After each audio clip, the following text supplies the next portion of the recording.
Hi, I'm Ginevra Lipton, internal medicine physician specializing in the treatment of fibromyalgia. I have fibromyalgia myself, and as many of you know who might have read my book or heard me speak, I talk a lot about myofascial release and how much it helped me to recover from fibromyalgia and get my life back. In particular, it's the John Barnes technique of myofascial release, which is what I feel like is the most effective therapy for chronic pain in general, but particularly fibromyalgia. And I'm really excited because I'm here with the man himself, John Barnes. And I'm wondering if maybe you could tell us, as far as fibromyalgia goes, how do you see trauma affecting the body as far as the fascial system?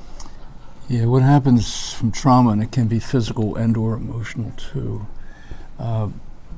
Basically, energy is thrust into our body, whether it's a car hitting us, surgical knife going through us, falls, that type of thing. Deliveries.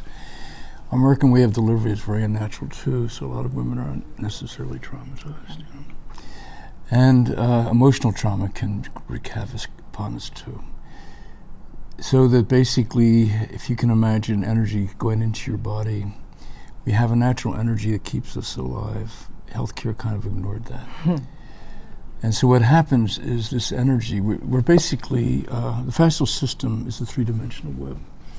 And within that three-dimensional web is not space, there's fluid in that web. It's called the ground substance of the fascia. But nobody paid any attention to that because all the research done on fascia was done on dead people. Mm-hmm. Dead people are brittle, dead people don't have consciousness. So that was sort of the model of the human being that we all learned, whether we're a physician or a therapist. So it's very inaccurate. And then a lot of the principles that were developed upon that model tended to be linear. And so we were taught linear techniques for a nonlinear body. The fascial system is really what is called a fractal. We can come back to that if you're interested, but the trauma basically solidifies the ground substance.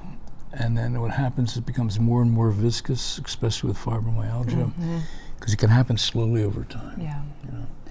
Sometimes it can happen quite rapidly, but as that fluid solidifies, it turns into crushing pressure. And adhesions, like would you say adhesions and density and That's right. And then so it can actually create tensile strengths of up to 2,000 pounds per square inch. Crushing pressure. That's what it feels like. Yeah. It feels like two full-grown horses standing on a nerve. Yeah. The important thing for all of us, especially those that have been patients, is that fascia restrictions do not show up in any of the standard testing. So it's been completely ignored or misdiagnosed for eons. So over time, as you tighten, your body becomes so sensitive, it's hard to even be touched. You can't sit well, you can't do the activities of daily living, that type of thing. Which perfectly describes fibromyalgia. I feel like it's such a widespread fascial dysfunction that then it's like their whole nervous system, we're just on fire. That's right. So it's putting crushing pressure on nerves, the autonomic nervous system. So basically you're on alert all day long, and you can't control it from the conscious mind. Yeah. So medication helps, but it's only temporary. And there's, of course, a lot of contraindications to some medications. So. And I feel like with myofascial release, you can communicate, the therapist's hands and your body communicate in a way that can really send messages to the autonomic nervous system that you're safe, that the fight or flight nervous system can kind of stand down. And that message, I don't think is something, you can't really send that from your brain. It's really something from your That's right. body. Right, and you can't use your willpower to do it. So we're all very intelligent. It's just we try to do it through our intellect, and it doesn't work. It doesn't that way. work. Yeah, I tried that I beat my head against the wall for about 2 years before I found myofascial release, and then I still honestly I'm not sure I understand it, but I will say I completely believe in it. And anybody that's watching, I highly encourage you to check out the John Barnes myofascial release approach.